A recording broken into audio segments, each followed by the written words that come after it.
आदाब, में इरफान। आप देख रहे हैं भारत रिप्रेजेंटर का खास शो नेताजी संकट में। इस शो में बात बिहार की, बात बिहार की विकास की, बात सियासी बिसात की, चर्चा बिहार की। 2 महीना पहले जब एनडीए ने यानी कि बीजेपी ने जो राजनीतिक बिसात बिहार में बिछाया था, 12,000 करोड़ बिहार में यूं ही बांट दिए, 12,000 ट्रेनें यूं ही चला दी। पूछा तक नहीं कि बिहार में ट्रेन की पटरी कितने हैं। बिहार के पटरियों पर यानी कि ट्रेन के पटरियों पर कितनी ट्रेनें दौड़ती हैं, कुछ नहीं पूछा गया। सिर्फ बीजेपी ने उठाकर फेंक दिया। यह समझ के फेंका कि बिहार के लोग मजदूर हैं, कारीगर हैं। कौन अखबार का पन्ना चेक करेगा, कौन गूगल सर्च करेगा।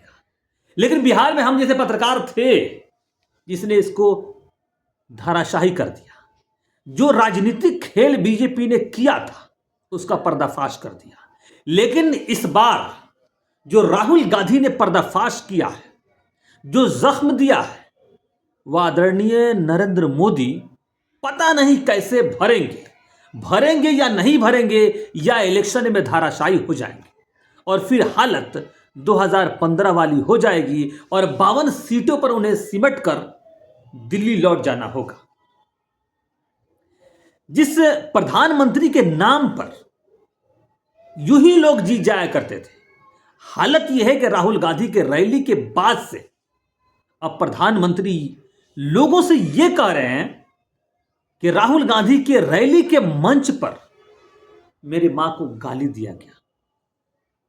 हालांकि जो लोग रैली में बैठे हुए हैं, जो पैसे पर लाए जाते हैं, उन्होंने कोई सवाल नहीं किया। प्रधानमंत्री की पूरी फोकस यही रही कि कैसे भी इनसे सहानुभूति के नाम पर वोट ले लिया जाए। हालांकि राहुल गांधी अपने रैली में कभी इन बातों का जिक्र नहीं किया कि संसद में प्रधानमंत्री खड़ा होकर एक प्रधानमंत्री की विधवा को कांग्रेस की विधवा कहते हैं, जर्सी गाय कहते हैं और न जाने क्या क्या। बार डांसर तक उनके पार्टी के नेता सोनिया गांधी को संबोधित करते हुए कहते हैं। यह स्तर है इस पार्टी का। लेकिन कांग्रेस के मंच से, आरजेडी के मंच से उस दिन जिस बच्चे ने प्रधानमंत्री की मां को संबोधित करते हुए गाली दिया, वो प्रधानमंत्री को चुप गई। हालांकि आपको भी सोचने की जरूरत है, जब प्रधानमंत्री अदना सा एक लड़का गाली दिया तो प्रधानमंत्री को चुप गया। लेकिन जब प्रधानमंत्री जो शीर्ष पर बैठा है, वो सदन में विपक्ष में बैठी एक महिला को कांग्रेस की विधवा कहकर संबोधित करता है, उसे कैसे लगा होगा, इसका जवाब आप कमेंट में जरूर दीजिएगा। अब हम आगे बढ़ते हैं। एक तरफ नीतीश कुमार और दूसरी तरफ अमित शाह, दोनों की दुगड़ी इसलिए कह रहा हूं कि दोनों ने यह समझ लिया था कि बिहार की रण को जीतना बहुत आसान है। अब लालू जी बहुत स्वस्थ है नहीं, तेजस्वी का पेट निकल गया है, यानी कि अब मोटे हो गए। वो दम भी नहीं है कि दौड़कर वो रैली कर सके। आराम आराम से करेंगे। इसके अलावा चिराग पासवान, इसके अलावा जीतन राम मांझी, उसके बाद उपेंद्र कुशवाहा, इन सब ने मिलकर महागठबंधन को घेरना शुरू कर दिया था। लेकिन उसे पता ही नहीं था कि 1 महीना का अंदर जो संसद का एलओपी है, वह ऐसा खेल कर देगा कि सारी बिसात को धराशाही कर देगा। जितनी जमीन मोदी शाह ने बनाई है, सब पर हल चला देगा। सारे उनकी बनाई हुई फसल को कुरेद कर हटा देगा। जितने झूठ का पोलिंदा है, सबको फाड़ देगा। सारे झूठ के गुब्बारे को उड़ा देगा। ये दोनों ने कभी नहीं सोचा था। लेकिन राहुल गांधी ने जिस तरह से इलेक्शन कमीशन का पर्दाफाश किया और प्रधानमंत्री को लपेटे में ले लिया, तब तक किसी को समझ में नहीं आया कि राहुल गांधी अब यही खेल लेकर बिहार पहुंच जाएंगे। और राहुल गांधी ऐसा ही किया। राहुल गांधी उनके सोच से परे इन तमाम चीजों को लेकर बिहार पहुंच गए और एक एक गली में नारा लगवा दिया, वोट चोर गद्दी छोड़। छोटे छोटे बच्चे भी बिहार के गलियों में ये नारे लगाते आप सुन सकते हैं, या मीडिया के बंधुओं से आप बात कीजिएगा तो वो बता देंगे। लेकिन राहुल गांधी के रैली में उमड़ती भीड़ ने एनडीए के चेहरे का मुखौटा लाल से पीला कर दिया। प्रधानमंत्री थे तो विदेश में, वही प्रधानमंत्री जो काम से ज्यादा चुनावी काम में व्यस्त रहते हैं, वो थे तो विदेश में, लेकिन उनकी सारी नजर राहुल गांधी के रैली पर टिकी हुई थी। हालांकि वर्तमान समय में जो एनडीए की सरकार है, प्रधानमंत्री है, बीजेपी की सरकार है, वो कई मुहाने पर घिरी हुई है। एक तरफ अमेरिका आंख दिखा रहा है, तो दूसरी तरफ गलत नीतियों के चलते जो भारत को अस्वस्थ किया गया है, जो भारत का भाटा बैठाया गया है, अडानी अंबानी को जो फायदा पहुंचाया गया है, उसको लेकर विपक्ष भी हमलावर है। और पूरी तरह से भारत की 60% जनता ये समझ गई है कि हमारे पैसे से छेड़छाड़ किया जा रहा है। अभी इनके आए हुए 10 साल ही हुए, जनता ये जान गई है कि लूटमार की सरकार है, खुद ऊपर बैठकर खा रहे हैं और हमारे थाली में निवाला तक नहीं है। जो दाल कभी 35 रुपए में मिला करता था, आज 100 रुपए की हो चले हैं। चिकन, मटन, मसाला या चावल, सबके दाम वैसे ही आसमान छू रहे हैं। लेकिन प्रधानमंत्री आज भी मशरूम खाने में व्यस्त है। क्या प्रधानमंत्री अपने घर से लाते हैं क्या? यह जनता का पैसा है? ये सारे सवाल हैं जनता के पास। लेकिन राहुल गांधी ने ये सारे सवाल को तब हवा दे दी जब रैली में इन बातों को उठाया कि प्रधानमंत्री आपके पैसों से किस तरह से छेड़छाड़ कर रहे हैं। अब बिहार की सियासत की स्थिति यह हो गई है कि एनडीए के जो सहयोगी दल है, अब वो आंख दिखाने लगे हैं। पिछले दिनों यानी कि राहुल गांधी के रैली के दौरान अखबार के सुर्खियों पर एक खबर छपी कि एनडीए के जितने भी दल हैं सबको सीट वितरण कर दिया गया, यानी कि बंटवारा हो चला है। 101 पर बीजेपी लड़ेगी और 102 पर नीतीश कुमार, 20 चिराग पासवान को दिया जाएगा और 10 जीतन राम मांझी को। और इस तरह से जो बचेगा वो सीटें उपेंद्र कुशवाहा को दे दिया जाएगा। लेकिन राहुल गांधी की रैली ने जिस तरह से एनडीए के सहयोगी दलों में जो निराशा डाली है, असंतोष का भाव जो डाला है, सभी ने आंख दिखाने शुरू कर दी। चिराग पासवान ने अपने बैनर पोस्टर से एनडीए के सभी नेताओं को उठाकर फेंक दिया है गड्ढे में, और मुजफ्फरपुर में एक बैनर पोस्टर लगा दिया है।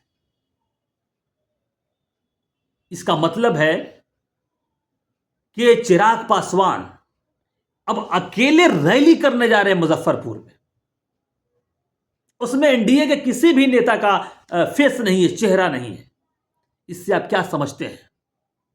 इसके अलावा चिराग पासवान ने कह दिया है कि 20 सीटें हमें नहीं चाहिए, हमें 40 सीटें की दरकार है। तो वहीं जीतन राम मांझी भी कह रहे हैं कि हमें 40 सीटें चाहिए ताकि मैं 20 जीत कर आऊं और 20 हार जाऊं, ताकि हमारी बिसात, ताकि सत्ता की चाबी हमारे पास रहे।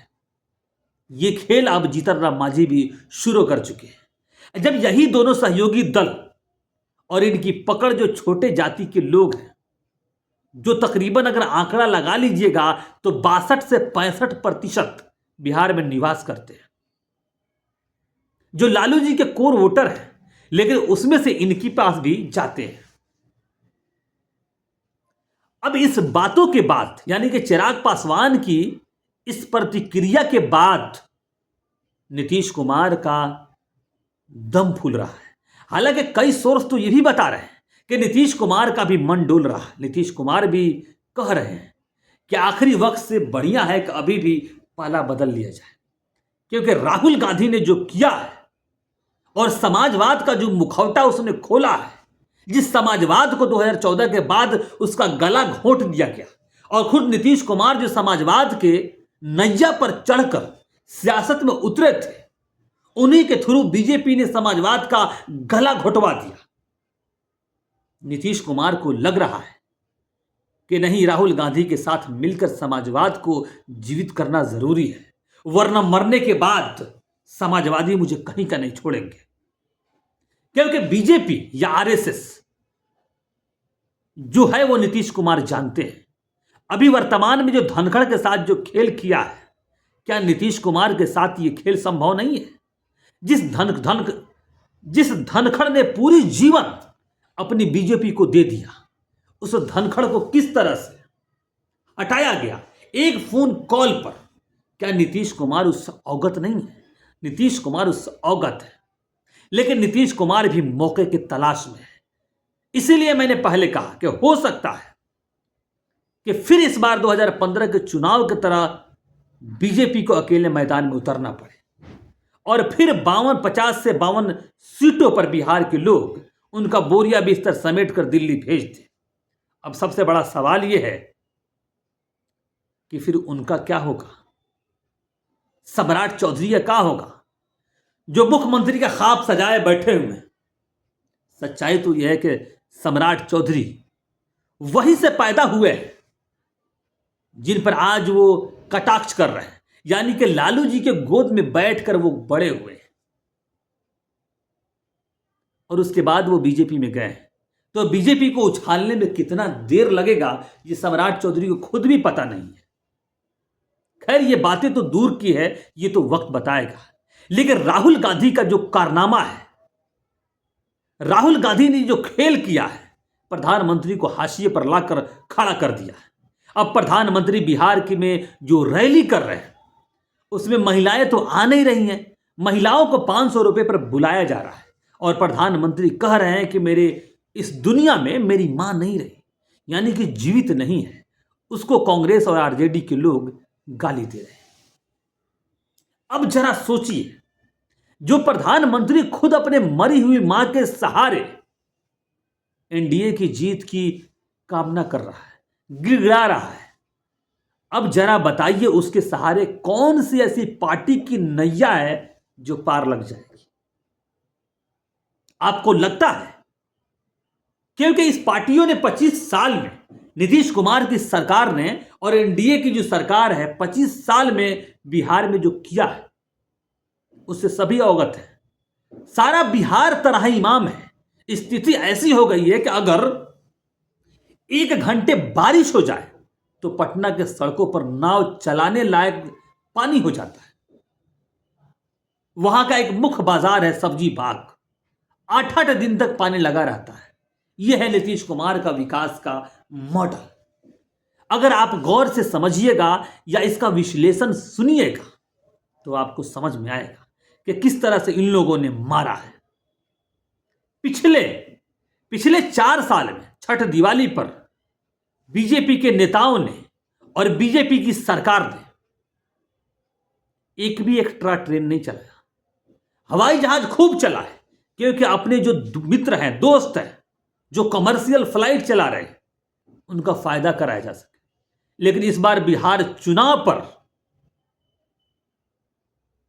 इन जाहिलों ने जो किया है, पिछले वीडियो में हमने बताया था कि अब सारी ट्रेनें आंगन तक जाएगी, यानी कब स्टेशन पर नहीं छोड़ेगी। वो इसलिए कहा था कि 12,000 ट्रेन बिहार के सिंगल लाइन पर कहां चलेंगी। भाई, सच्चाई तो यह है कि बीजेपी की सरकार ने बिहार के लोगों को मूर्ख समझ लिया है। वो समझ लिया है कि कुछ भी उल जुलूल बक कर चले आइए और बिहार के लोग उसमें फंस जाएंगे और वोट आकर कमल के नाम पर मार देंगे। लेकिन शायद बीजेपी ने 25 सालों में इस बात को नहीं समझा कि बिहार कभी भी हिंदू मुस्लिम के नाम पर वोट नहीं करता। वहां जातिवाद एक बड़ा फैक्टर है और उस फैक्टर का 2 बड़ा धड़ा, यानी कि 18% मुस्लिम और 14% यादव लालू के साथ हैं। बाकी कुछ आपके भी साथ हैं, लेकिन ये दोनों बड़े मजबूत पिलर हैं। इसलिए लालू को धराशाही कर पाना या महागठबंधन को उखाड़ कर फेंकना या नई बिसात बिछा लेना, ये शायद बीजेपी के लिए बड़ी भूल है। फिलहाल आज के लिए इतना ही। फिर कल हम मिलेंगे दूसरे वीडियो में। जब तक के लिए दीजिए मुझे इजाजत।